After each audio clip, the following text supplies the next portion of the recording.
Pues vamos, por lo que siempre me han comentado, mucha fruta, mucha verdura y carne y pescado en este caso, y eliminar pues todo lo que son procesados, etcétera.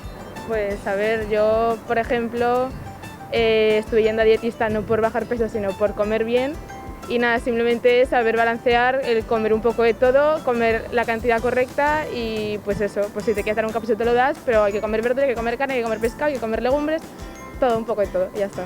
Siempre y cuando tomes las vitaminas, los macronutrientes que necesitas. Y La de medicina. Sí, es que Pues comer de todo. Verdura, fruta, carne e incluso también grasas. Algún bollicao de vez en cuando no viene mal, una pizza. La dieta equilibrada consiste en estar bien alimentado y bien nutrido. Es comer un poquito de todo, pero no excederse. Yo como de todo y no abuso en nada. Y yo creo que con eso, aunque sea de forma natural, me estoy equilibrando. A esta edad te das cuenta que el cuerpo envejece y te pide otras cosas que no te habías percatado nunca de cuidarlas. Y te das cuenta que si las cuidas estás mucho mejor. Vale, hasta luego. Venga, nos vamos a seguir el paseo. Hasta luego. Hasta luego, Aragones, Ohio.